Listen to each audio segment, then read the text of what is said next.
Hello and welcome to part 2 of compressor member. इससे पहले वाले पार्ट में हम लोगों ने सीखा था, कुछ कंप्रेसर मेंबर के बारे में जाना था। इसके बाद कॉलम का इफेक्टिव लेंथ निकालने को सीखा था। इसके अलावा स्ट्रट का इफेक्टिव लेंथ निकालने को सीखा था। तो आज के पार्ट में क्या है, तो आज के पार्ट में हम लोग डिस्कस करने वाले हैं। तो जो डिस्कस करने वाले हैं उस सब पॉइंट को हम लोग पहले देख लेते हैं, कौन कौन सा पॉइंट हम लोग डिस्कस करने वाले हैं। तो पहला पॉइंट जो हम लोग सीखेंगे वो है बिल्टअप कॉलम या बिल्टअप सेक्शन क्या होता है, कॉलम बिल्टअप सेक्शन क्या होता है, ठीक है। इसके अलावा आज हम लोग सीखेंगे लेसिंग एंड बैटनिंग, ठीक है। इसके अलावा जो बचा हुआ हिस्सा है वो है कॉलम स्प्लाइस, और एक पार्ट बचा हुआ है इसमें वो है कॉलम बेस। तो इतना हिस्सा शेष है कंप्रेसर मेमोरी में पढ़ना। तो आज के पार्ट में हो सकता है इतना में ही समय ज़्यादा हो जाए, तो हम लोग इसको कवर करेंगे। अगर समय बचता है तो ये दोनों भी कवर कर लेंगे आज ही, ठीक है। तो अब आगे बढ़ते हैं। तो बिल्टअप सेक्शन क्या होता है, तो देखिए, जो भी स्टील सेक्शन बनाने वाला मिल सब है, ठीक है ना। तो इंडिया में स्टील कौन बनाता है, टाटा बनाता है, सेल बनाता है। तो उस सब का अपना एक लिमिटेशन है, ठीक है ना। वो कुछ नॉन सेक्शन जो आप जानते हैं, एंगल सेक्शन बना सकता है, चैनल सेक्शन बना सकता है, आई सेक्शन बना सकता है। लेकिन कभी कभी हम लोग को ज़रूरत होता है कुछ ऐसा पर्टिकुलर शेप जो रोल मिल्स में यानी कि स्टील मिल्स में नहीं बनता है। तो उस कंडीशन में हम लोग जो है बिल्टअप सेक्शन का निर्माण करते हैं, ठीक है ना। जैसे कि अगर हमको कॉलम ही बनाना है तो हम क्या करेंगे, एक एंगल सेक्शन लिया, दूसरा एंगल सेक्शन लिया, तीसरा एंगल सेक्शन लिया, और चौथा एंगल सेक्शन जो है लेके एक बिल्टअप कॉलम का निर्माण कर लेंगे। सोचो 3D बना लेते हैं, तब फील कर पाइएगा, है ना। तो इस तरह करके जो है एक बिल्टअप सेक्शन का निर्माण हो जाता है, ठीक है। इस उसके बाद फिर आप सी सेक्शन का भी निर्माण कर सकते हैं। एक सी सेक्शन यहाँ लिया, एक सी सेक्शन यहाँ लिया, है ना। इस तरह से जो है कि बिल्टअप सेक्शन का निर्माण होता है, ठीक है। एक और थ्योरी है कि जो भी रोल सेक्शन का निर्माण मिल्स में होता है, मान लीजिए कोई आई सेक्शन है ना, ये बन के आया मिल से, और ये सक्षम नहीं है उस लोड को लेने के लिए जिस लोड के लिए इसको आप बनाए हैं, तब निर्माण क्या आता है, बिल्टअप सेक्शन का, ठीक है। बिल्टअप सेक्शन कैसे बनता है, बिल्टअप सेक्शन हो गया आपको, यही सब बिल्टअप सेक्शन है। और जब बिल्टअप सेक्शन भी सक्षम नहीं होता है उस लोड को लेने के लिए, तब हम लोग निर्माण करते हैं प्लेट गर्डर का, ठीक है। तो प्लेट गर्डर आगे का टॉपिक है, बस एक जनरल नॉलेज वाली बात हमने बताई। तो यहाँ जो बात कहना है हमको कि देखिए कहानी को कैसे जोड़ रहा है। पहले हम आपको बताए कि बिल्टअप सेक्शन क्या होता है, ठीक है ना। लेकिन बिल्टअप सेक्शन ऐसे 4 ठो एंगल रख तो दिए, लेकिन इसको कैसे जोड़िएगा, जोड़ने के लिए कोई जुगाड़ तो होना चाहिए ना। तो यहीं पर कॉन्सेप्ट आता है लेसिंग और पैटर्निंग का, ठीक है ना, कि इसको जोड़ा जा सकता है। ये ऐसा ऐसा सेक्शन जोड़ दीजिएगा तो ये कहलाएगा आपका लेसिंग, ठीक है। और जैसे कि यहाँ वाला, यहाँ हम बैटनिंग से जोड़ते हैं, ये बैटनिंग, ये हॉरिजॉन्टल सेक्शन होता है, और जो इंक्लाइन वाला सेक्शन होता है ना, इसी को लेसिंग कहते हैं, ठीक है ना। सी सेक्शन को हम जोड़ रहे हैं पूरा बैटनिंग से, तो नीचे में भी वैसे ही वैसे जोड़ देंगे, ठीक है ना। तो यहीं से कॉन्सेप्ट आया है लेसिंग और बैटनिंग का। हम लोग डील करते हैं लेसिंग और बैटनिंग को। थोड़ा सा लेसिंग को और देख लीजिए फोटो में। जैसे कि यहाँ कॉन्सेप्ट है, एक मिनट इसको डाल,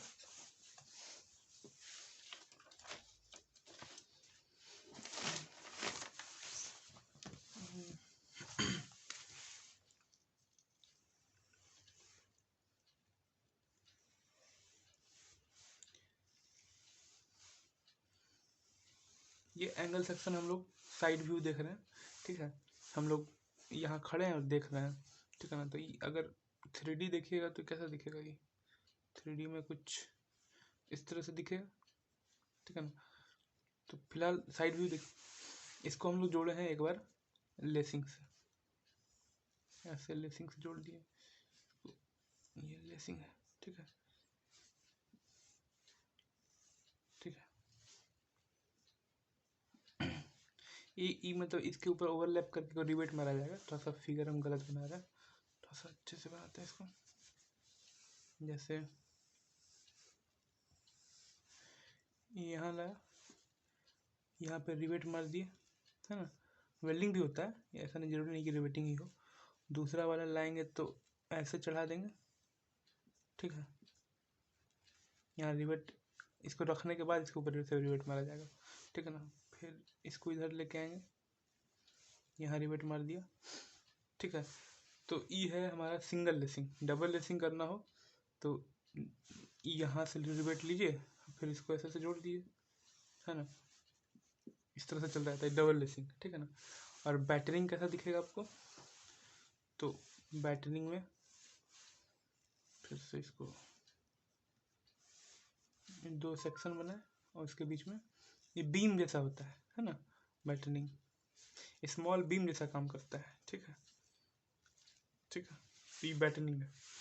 तो अब इसमें क्या क्या स्पेसिफिकेशन है लेसिंग और बैटनिंग करने का, उसको हम लोग डील करेंगे, ठीक है।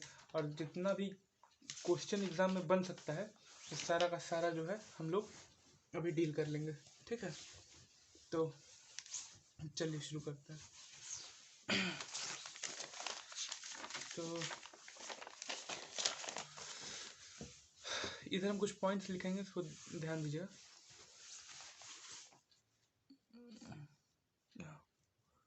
लेसिंग्स का पहले एक और पॉइंट कि लेसिंग और ये जो बैटनिंग है वो इस्तेमाल कहाँ होता है, ठीक है ना।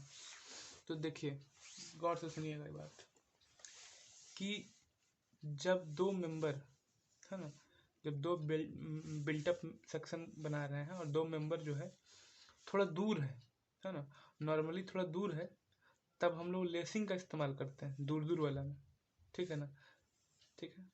ये हम लिख कर बताते हैं, दूर है तो लेसिंग, और जब कोई मेंबर जो है पास पास है ना, एकदम पास पास है, तब यहाँ पे इस्तेमाल करते हैं हम लोग बैटनिंग का, ठीक है, ठीक है ना। हम अपना नोट्स में भी जगह दे के रखे हैं, इस पॉइंट को थोड़ा समझ लीजिएगा कि कहाँ है लिखा है, एक मिनट। हाँ, कि लेसिंग कब इस्तेमाल होता है, जब मेंबर पास ना हो, जब मेंबर पास पास ना हो, जब मेंबर दूर दूर हो, ठीक है। मेंबर लेसिंग में क्या होता है कि मेंबर पास ना हो, मतलब थोड़ा दूर हो, ठीक है। और इसमें क्या हो, बैटल में मेंबर ज़्यादा दूर ना हो, मेंबर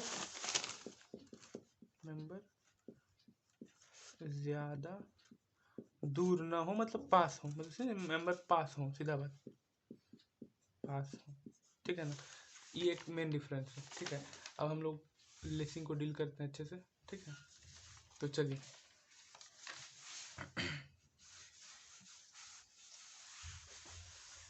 अच्छा,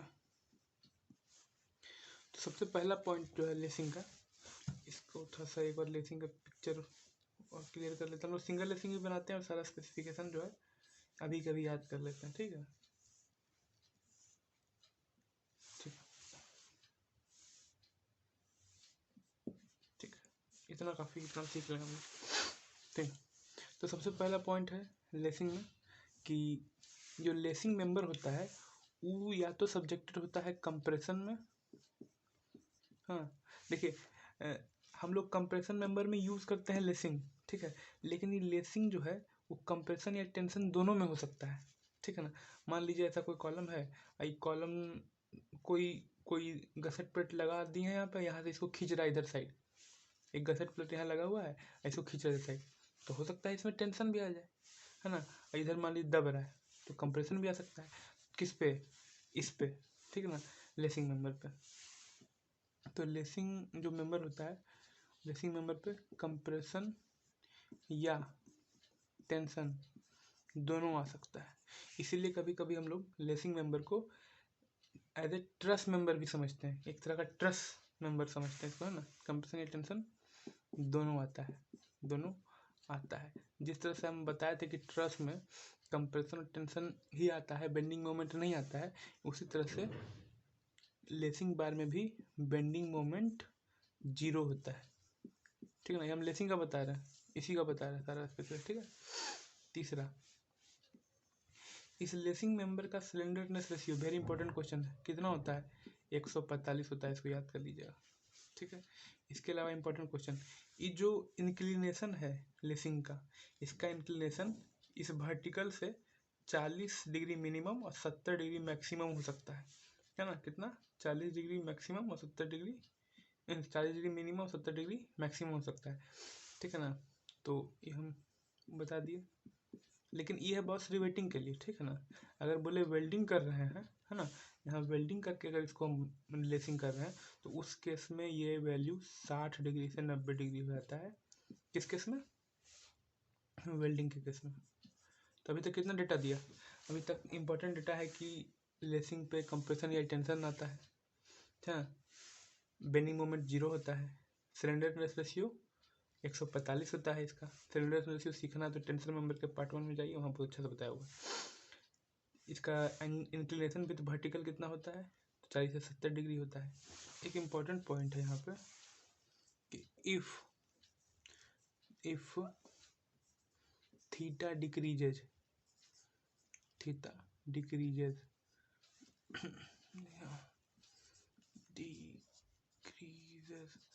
अगर थीटा घटता है, यानी देखिए ये जो थीटा है, इस थीटा को अगर हम कम करें तो कम करेंगे तो क्या होगा? लेसिंग थोड़ा सा ऊपर ले जाना पड़ेगा हमको, और ऊपर ले जाना पड़ेगा तो ये लेसिंग बार का लंबाई ज़्यादा नहीं लगेगा ना। ये अभी ऐसे है, इसको ऐसे करेंगे तो वहाँ तक पहुँचाने के लिए, समझ लें, अभी इतना में ही काम हो रहा है। जब एंगल कम करेंगे तो हमको वहाँ तक पहुँचाने के लिए ज़्यादा लेसिंग बार लगेगा कि नहीं लगेगा? तो वही बोलता है कि अगर थीटा कम होता है, if theta decreases, then length of lacing will increase,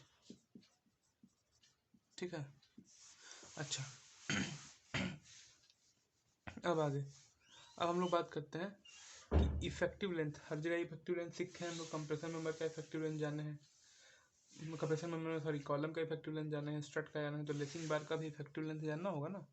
तो लेसिंग बार का इफेक्टिव लेंथ क्या होता है, ठीक है। तो यहाँ तक आई होप कि याद हो गया होगा, ठीक है। एक बार फिर से रिवीजन कर देंगे, लेकिन अभी मिटा रहे हैं, ठीक है। तो इधर वाला ही मिटाते हैं, ठीक है। तो एल इफेक्टिव जो होता है लेसिंग बार का, एल इफेक्टिव लेसिंग बार का जो होता है, वो अगर सिंगल लेसिंग है, ठीक है, सिंगल लेसिंग है, तो आप जानते हैं जब भी सिंगल लेसिंग हुआ है और तो सिंगल लेसिंग हुआ है तो आप फिलहाल तो नहीं जानते, बताए कहाँ जानिएगा। सिंगल लेसिंग होता है तो एल इफेक्टिव बराबर एल ही लिया जाता है, और जब डबल लेसिंग होगा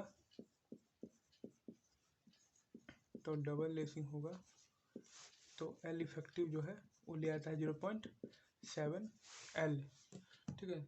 0.7 एल लिया आता है एल इफेक्टिव डबल लेसिंग के केस में। डबल लेसिंग आपको बता चुके हैं कैसे बनाना है।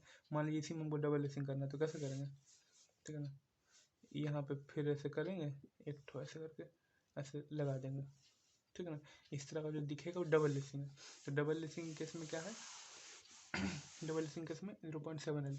या फिर वेल्डिंग के केस में पूछे तो वेल्डिंग के केस में भी चाहे वो सिंगल हो या डबल हो, हम लोग 0.7 एल ही लेते हैं। किस केस में? वेल्डिंग के केस में भी, ठीक है। तो एक बार नोट्स दिखा देते हैं, सारा बात फिर से रिवीजन हो जाएगा। लेसिंग मेंबर आर सब्जेक्टेड इधर टू कंप्रेशन और tension. Bending moment in lacing member is 0। Maximum slenderness ratio कितना होता है लेसिंग में? 145 होता है, रट लेना है। एंगल ऑफ लेसिंग जो है विथ रिस्पेक्ट टू वर्टिकल, ये वर्टिकल है, इसके रिस्पेक्ट में कितना एंगल होगा? 40 से 70 डिग्री रिवेटिंग के केस में। और वेल्डिंग के केस में कितना लेना है? 60 से 90 डिग्री। अगर थीटा डिक्रीज होगा, थीटा का डिक्रीज होगा तो क्या होगा? लेंथ जो है लेसिंग बार का बढ़ जाएगा, ये बात समझते हैं। फिर एल इफेक्टिव दिया होता है, सिंगल लेसिंग में एल इफेक्टिव एल ही होता है, डबल लेसिंग में एल इफेक्टिव 0.7 एल होता है, और वेल्डेड लेसिंग के केस में एल इफेक्टिव 0.7 एल ही होता है। अब चलिए एक लास्ट पॉइंट बचता है, ऐसे 2-3 पॉइंट और है लेसिंग का, फिर हम लोग बैटनिंग पे चलेंगे, ठीक है। लेसिंग पे बात करते हैं।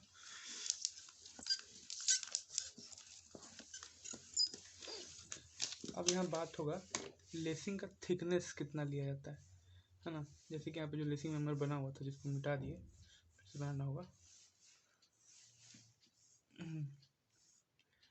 तो ये हाँ, तो ये जो विड्थ है ना, इस लेसिंग बार को हम यहाँ बना रहे, ठीक, यहाँ पर रख दिए इसको।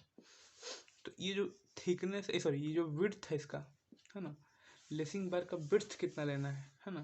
तो लेसिंग बार का जो विड्थ लिया जाता है वो डिसाइड किया जाता है कि आप कौन सा डाई ऑफ रिवेट लेते हैं, यानी कि width of rivet, sorry width of lacing bar, width of lacing bar depends on nominal dia of rivet, ठीक है। इसी बात पे विड्थ डिपेंड करता है, ठीक है। तो कितना कितना आपको याद है, हम सबसे पहला वाला लेक्चर में बताए थे कि हॉट रिवेटिंग और कोल्ड रिवेटिंग। तो हॉट रिवेटिंग के केस में हम लोग कितना से शुरू करते हैं लेना, तो 16 mm से लेके चलता है उसमें 30 mm तक हॉट रिवेटिंग के केस में, यानी कि हॉट रिवेटिंग होता है 16 mm से 30 mm, ठीक है। खैर यहाँ पे हम लोग मैक्सिमम जो रिवेट यूज़ करते हैं क्या नाम है लेसिंग बार में, तो 16 mm करते हैं, और मिनिमम 16 mm करते हैं, मैक्सिमम 22 mm करते हैं, ठीक है। ये भी ऑब्जेक्टिव अपने आप में, ठीक है।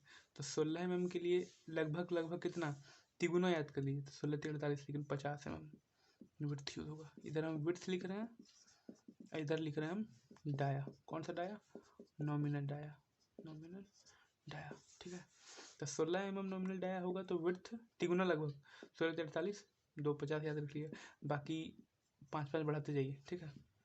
55 60 22 mm के लिए 65, यानी कि यहाँ पे कौन कौन सा है 16 mm 18 mm 20 mm और 22 mm, यही 4 नॉमिनल डाया यूज़ किया जाता है, 5वां कुछ नहीं होता है, ठीक है, इतना ही होता है। तो इसका भी यहाँ पे बना हुआ है, याद कर लीजिएगा कि minimum width of lacing bar it depends upon the nominal dia of rivet, ठीक है। उसका फिर हम नॉमिनल डायमीटर कितना 16 mm मिनिमम 22 mm मैक्सिमम, 16 18 20 22 इतना ही लेना है क्योंकि कोडल प्रोविजन है, ठीक है। 16 mm के लिए विड्थ 50, 18 mm के लिए विड्थ 55, 20 के लिए 60 और 22 के लिए 65, ठीक है। वेल्डिंग के केस में तो हो गया था रिवेटिंग के केस में। वेल्डिंग के केस में कितना लेना है विड्थ, तो वेल्डिंग के केस में फिक्स है भाई साहब, वेल्डिंग के केस में उतना ही लेना है, वो है 50 mm, ठीक है, ठीक है। और एक चीज़ छूट गया इसमें, एक और बात बताना है, लेसिंग के केस में जो है,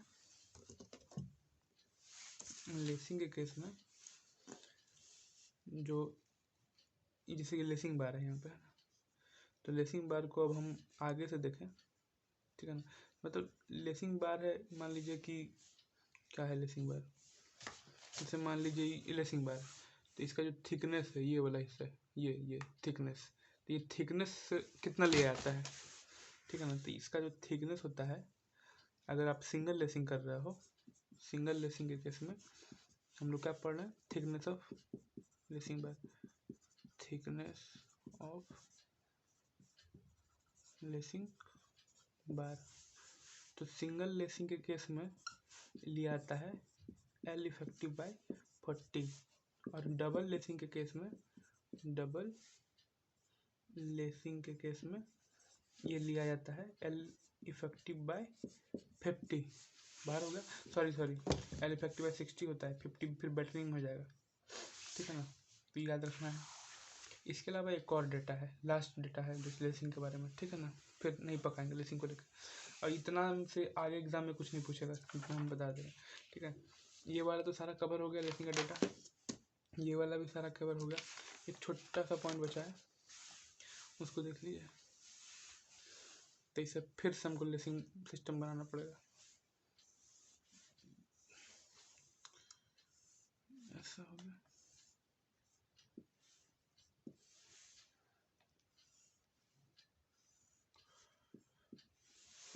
एक और बना लेते हैं जगह है तो, ठीक है। अब देखिए, अब हम लोग को सीखना है कि टॉपिक है यहाँ पे लिखते हैं कि टू प्रिवेंट, प्रिवेंट मतलब बचाव करना, रोकना, बकलिंग ऑफ कॉलम कंपोनेंट,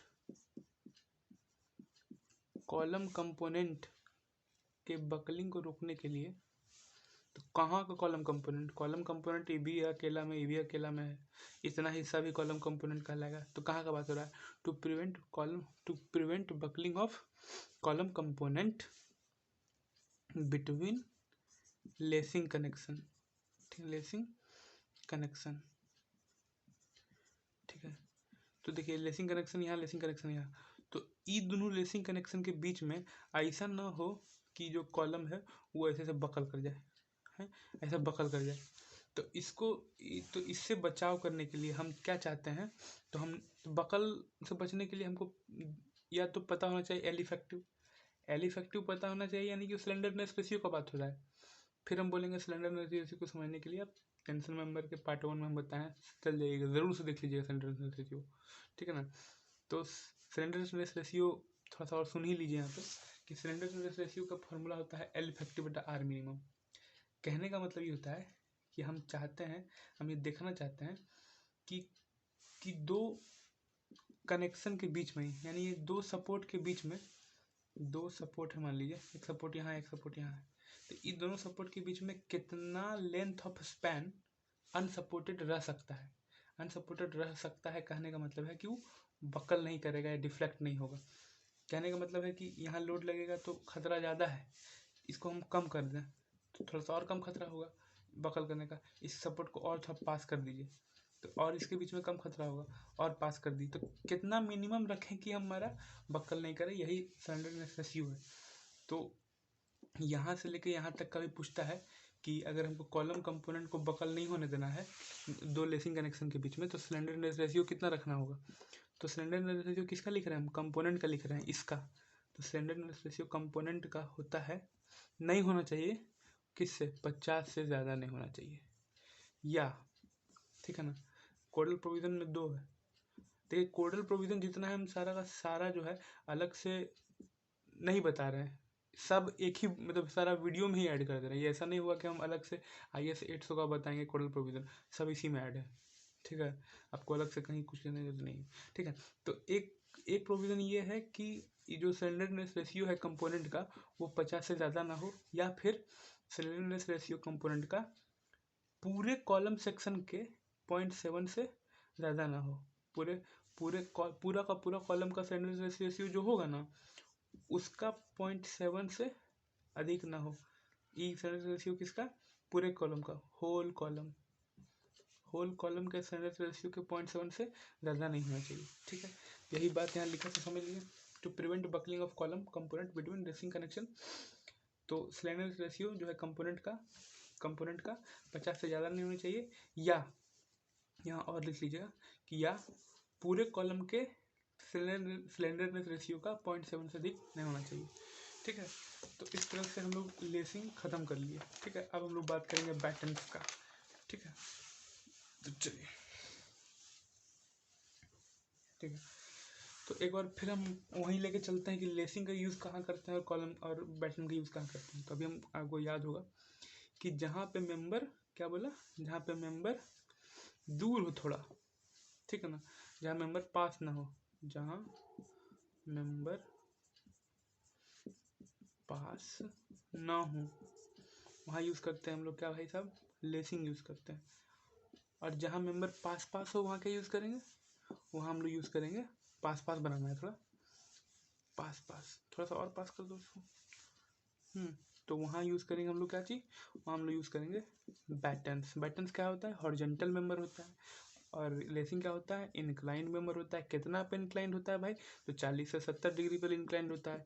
यहाँ तक तो बात ठीक है। तो एक और बात है यहाँ पे, एक और ऑब्जेक्टिव है यहाँ पे कि हम लोग बैटन तब यूज़ करते हैं ना जब लोड एक्सियल ही आए, जब कॉलम पे लोड उसका एक्सिस के थ्रू ही आए, है ना। एक हम कॉलम बनाए हैं, मान लीजिए कंक्रीट कॉलम पे ही दिखाते हैं क्योंकि इससे समझना आसान होता है, ठीक है ना। कंक्रीट कॉलम है, उस पर लोड जो है एक्सिस के थ्रू ही आ रहा है, तो उस केस में जब एक्सियल लोड आ रहा है तो हम लोग बैटन का यूज़ करते हैं। लेकिन लोड अगर इसेंट्रिक हो गया तो इसेंट्रिक लोड के लिए हम लोग कौन सा यूज़ करेंगे, लेसिंग यूज़ करेंगे। ये भी ऑब्जेक्टिव हम डाल रखे हैं, उसको एक बार देख लीजिएगा, ठीक है। कहाँ रखे हैं, 1 मिनट,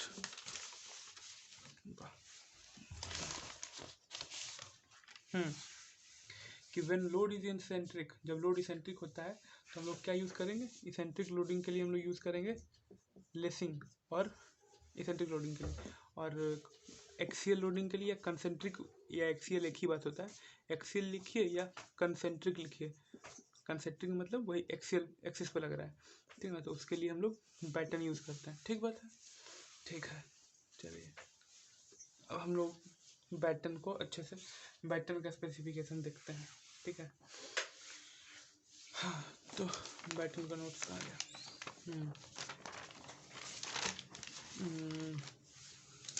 ये रहा बैटन। तो बैटन वाला थोड़ा याद करना मुश्किल होता है, मुश्किल भी नहीं, उतना भी नहीं होता है। लेसिंग वाला तो सब लाइन बाय लाइन याद हो गया होगा। तो चलिए लेसिंग का सारा डाटा समझ लेने के बाद अब हम लोग बैटनिंग पे चलते हैं। तो सबसे शुरुआत में हम लोग बताए थे कि लेसिंग में क्या था, लेसिंग कब लगाते हैं, जब बिल्टअप सेक्शन है और बिल्टअप सेक्शन के जो कंपोनेंट है उनके बीच में दूरी ज़्यादा, तो दूरी ज़्यादा तो लेसिंग, और दूरी कम है, मान लिए दूरी कम है तो क्या लगाएंगे, लेसिंग ना लगा के हम लोग वहाँ क्या लगाएंगे, वहाँ हम लोग बैटनिंग लगाते हैं। अच्छा, एक और कंडीशन, दूरी न ज़्यादा है न कम है, दूरी एकदम ही नहीं है तो क्या करिएगा, दूरी एकदम नहीं है, एकदम इसी में आकर सट गया, तब क्या करेंगे, तब हम लोग टैकिंग करते हैं, ठीक है। तो इसमें हम लोग को लेसिंग, बैटनिंग और टैकिंग तीनों पढ़ना होता है, ठीक है, कंप्रेसर मेंबर में। चलिए तो लेसिंग हम लोग का ख़त्म हो गया है, अब हम लोग बात करेंगे बैटनिंग का। तो पहले यहाँ पर बनाते हैं, ठीक है।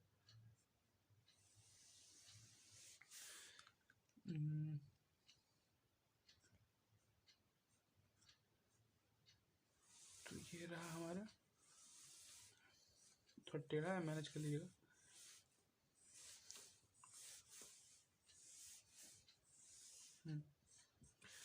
तो ये जो बैटन प्लेट्स होता है एक तरह का जो है कि बीम की भांति कार्य करता है बिल्टअप सेक्शन में, ठीक है। मिनिमम नंबर ऑफ बैटन जो हम लोग को लगाना है वो लगाना है 4, कितनी संख्या में, 4 की संख्या में लगाएंगे। तो इस फिगर के हिसाब से तो 3 ही बना है, थोड़ा बड़ा बड़ा बना दिया, ठीक है ना। मिनिमम 4 बनाना पड़ेगा अपन लोग को, ठीक है। एक यहाँ बना देते हैं, 4 तो बनाना ही होगा, ठीक है। दूसरा, तीसरा, चौथा जो है हम लोग इसी को थोड़ा ऊपर कर लेते हैं, क्योंकि 4 तो हर हाल में बनाना पड़ेगा, क्योंकि मेन बात सब उसी में छुपा हुआ है।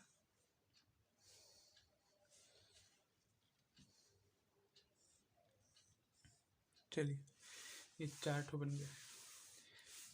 इस वाले का नाम होता है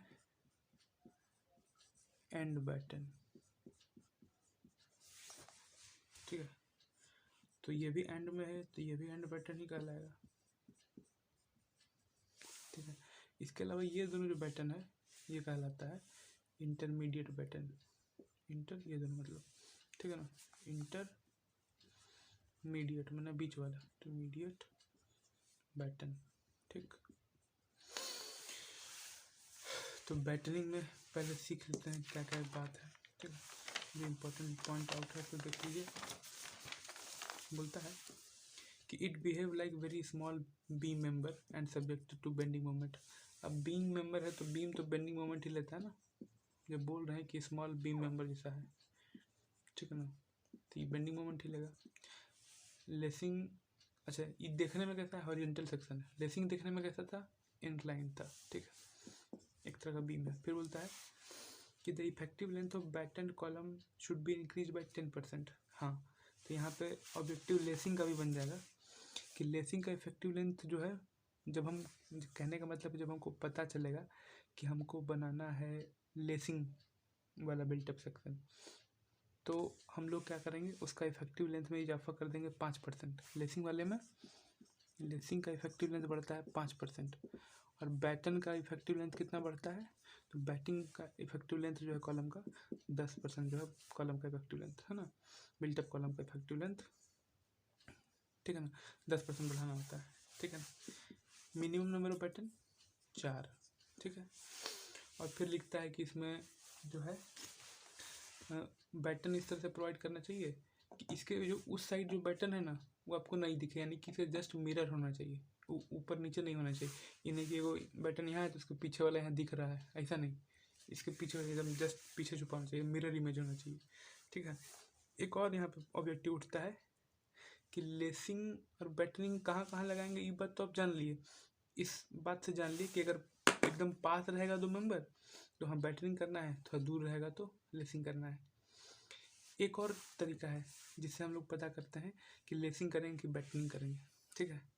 तो देखिए इसको लिख भी रखा है कि अगर कॉलम में है ना, एक कॉलम बनाते हैं, कंक्रीट कॉलम ही बनाते हैं, कि अगर कॉलम में लोडिंग जो आ रहा है ना वो लोडिंग इसेंट्रिक है, अगर लोडिंग क्या है, इसेंट्रिक है। अब मत पूछिएगा कि इसेंट्रिक लोडिंग क्या होता है, हम बता चुके पीछे लेक्चर में, फिर भी जान लीजिए। इसेंट्रिक का मतलब कि लोड जो है एक्सिस पर ना लग के एक्सिस से इधर उधर लग रहा है, तो कहते हैं इसेंट्रिक लोडिंग।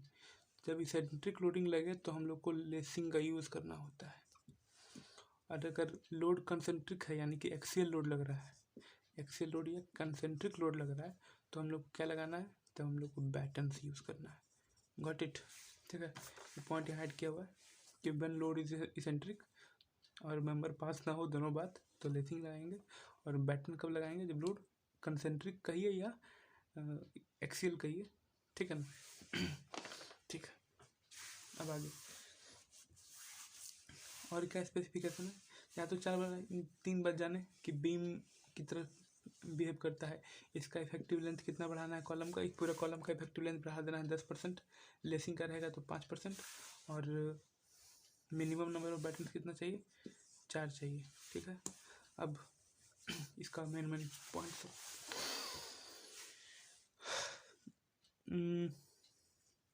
एक कॉमन पॉइंट आप लोग को याद होगा पीछे से कि लेसिंग में, लेसिंग करने के बाद जो हम लोग देखे थे कि जो बीच का जो कंपोनेंट है, कॉलम मेंबर का जो कंपोनेंट है वो बकल ना कर जाए, इसके लिए हम लोग स्लेंडरनेस रेशियो कितना लेते हैं कंपोनेंट का स्लेंडरनेस रेशियो 50 से ज़्यादा नहीं होना चाहिए, ये एक पॉइंट था। और एक पॉइंट था कि स्लेंडरनेस रेशियो कंपोनेंट का इस पूरे कॉलम के स्लेंडरनेस रेशियो के 0.7 से ज़्यादा नहीं होना चाहिए। इस पूरे कॉलम का 0.7 का जो मतलब इस पूरे कॉलम का जो स्लेंडरनेस रेशियो होगा उसके 0.7 से अधिक नहीं होना चाहिए, ठीक है ना। तो कंप्रेशन मेंबर है तो कंप्रेशन मेंबर का स्लेंडरनेस रेशियो कितना होता है, 180 होता है, समझ रहे हो बात को, ठीक है। तो यही चीज़ बैटन में भी चलता है, ये लेसिंग में भी काम आएगा एज वेल एज लेसिंग के साथ एज वेल एज बैटन में भी यही क्राइटेरिया चलता है, ठीक है ना। लेसिंग में क्राइटेरिया पढ़े थे ना हम लोग, तो बैटन में भी सेम क्राइटेरिया होता है, ठीक है। बैटन में भी यही सेम क्राइटेरिया होता है, to prevent local buckling of individual component between the batten same, ठीक है। चलिए अब क्या है क्राइटेरिया है, चलिए अब यहाँ पर हम लोग को सीखना पड़ता है इफेक्टिव डेप्थ, ठीक है ना। अब इफेक्टिव डेप्थ क्या क्या क्या बोला है, तो इसके लिए कॉलम फिर से हम बैटन जो यहाँ पे बनाते हैं एक ठो, उसको बताते हैं।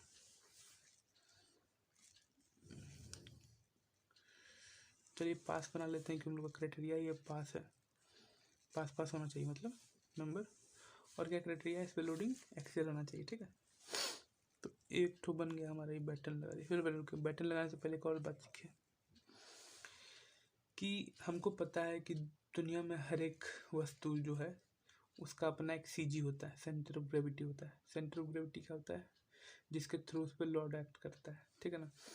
तो इस मेंबर का जो सीजी होता है, जो एंगल सेक्शन है, मान लीजिए कि सीजी जो है यहाँ से पास कर रहे हैं, यहाँ से, ठीक है ना, इस वाले का यहाँ से पास कर रहा है, ठीक है।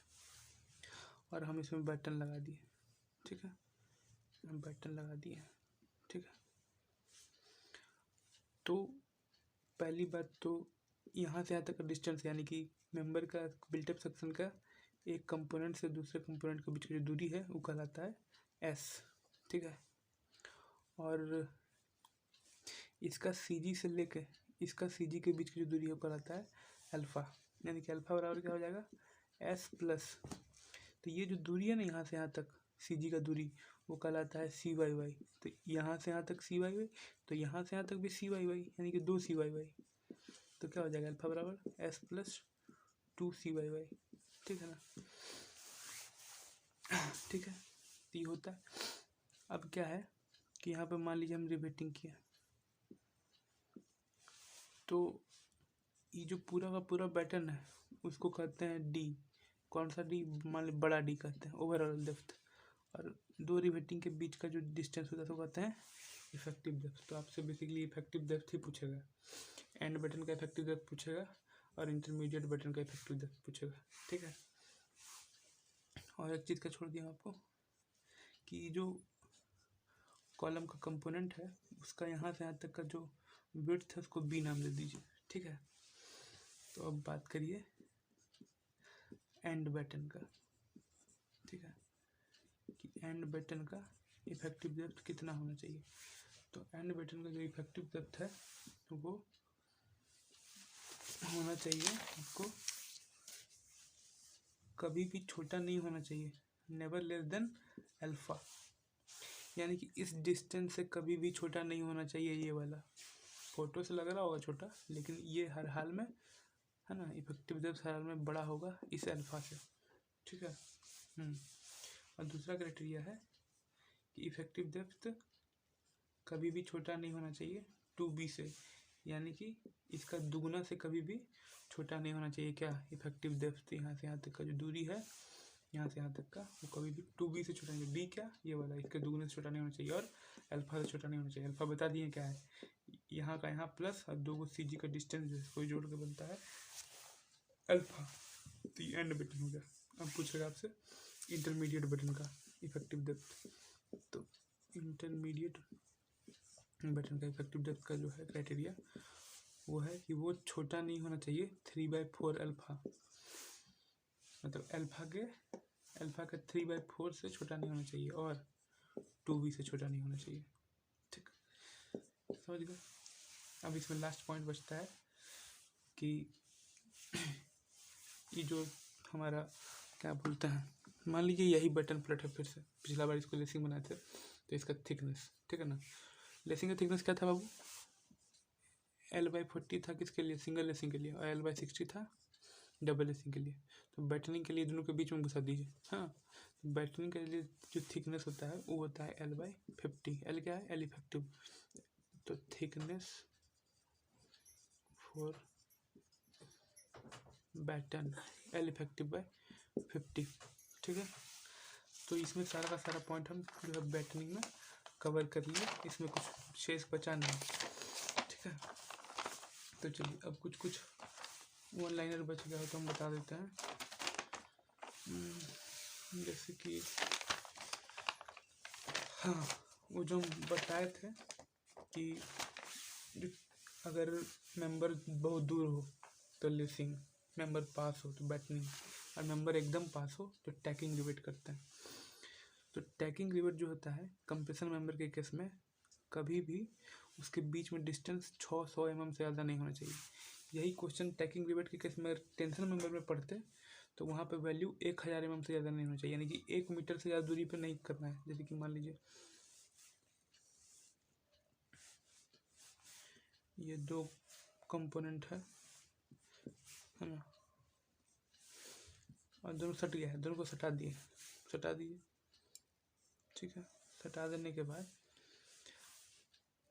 इसमें टैकिंग कर रहे हैं। टैकिंग क्या होता है, ये लोग कोई लोड नहीं लेता है, बस यूनिफाई करके रखता है। तो मैक्सिमम डिस्टेंस जो है टैकिंग रिवेट के बीच में, अगर ये कंप्रेशन मेंबर है तो 600 mm से ज़्यादा नहीं होना चाहिए इन केस ऑफ कंप्रेशन में टैकिंग रिवेट 600 mm से ज़्यादा नहीं होना चाहिए। लेकिन अगर ये टेंशन मेंबर होता तो जो है 1000 mm इन टेंशन मेंबर, ठीक है। और क्या है कि स्लेंडरनेस रेशियो, है ना। स्लेंडरनेस रेशियो इसमें किसके बारे में बात हो रहा है, जहाँ पे टैकिंग किया ना उसके बीच का जो कंपोनेंट है, ठीक है ना, ई टेढ़ा मेढ़ा ना हो जाए, उसके लिए इसमें स्लेंडरनेस रेशियो का क्राइटेरिया है कंपोनेंट के लिए 40 से ज़्यादा नहीं होना चाहिए, ठीक है ना, या कंपोनेंट का जो स्लेंडरनेस रेशियो है वो 0.6 ऑफ होल कॉलम, है ना, उससे ज़्यादा नहीं होना चाहिए। यहाँ लिखा हुआ दिख रहा होगा, ठीक है। अब यहाँ पे एक इम्पॉर्टेंट होता है diameter of tacking rivet bond. अब हम लोग बात करेंगे टैकिंग रिवेट में जो है डायमीटर कितना यूज़ करता है। तो टैकिंग रिवेट में डायमीटर डिपेंड करता है, depends on thickness of member पे डिपेंड करता है, ठीक है। अगर जैसे कि टैकिंग कर रहा है, सटा हुआ एक मेंबर यहाँ है, एक मेंबर फिर इसी मिला के सटा दिए, ठीक है, तो सटा दिए हैं, तो सटाने के बाद जो है ये वाला इसका जो थिकनेस है, अगर ये अप टू 10 mm तक रहा, अप टू 10 mm तक रहा, तो डायमीटर जो यूज़ होगा रिवेट का वो होगा 16 mm। अगर 10 से ज़्यादा है, ओवर 10 एंड अप टू 16 है, 10 mm तक है तो 16 mm डायमीटर, 10 से ज़्यादा है 16 से कम है तो 20 mm डायमीटर ऑफ रिवेट लेंगे। और अगर 16 से ज़्यादा है, ओवर 16 है, तो हम लोग 22 mm dia of tacking rivet लेंगे। यहाँ है, याद कर लीजिएगा, ठीक है। अब बचता है इसमें एक फार्मूला, ठीक है, फार्मूला को देख लेते हैं। तो जैसा कि हम लोग जानते हैं, यहाँ हम लोग पढ़ने वाले हैं strength of axially loaded compression member, ठीक है। तो स्ट्रेंथ कैसे निकालते हैं आज तक हम लोग, यही हम लोग बोलते हैं कि भाई देखो स्ट्रेस बराबर क्या होता है, फोर्स बाय एरिया होता है, तो फोर्स बराबर क्या हो जाएगा, स्ट्रेस इनटू एरिया हो जाएगा, और यही जो फोर्स है इसी को स्ट्रेंथ हम बोलते हैं। तो आज भी वही कहेंगे, कुछ अलग तो नहीं कहेंगे, ठीक है ना। तो भाई जनरल फॉर्मूला होता है स्ट्रेस बराबर फोर्स बाय एरिया, ठीक है ना। अब फोर्स बराबर हो जाएगा स्ट्रेस इनटू एरिया, ठीक है।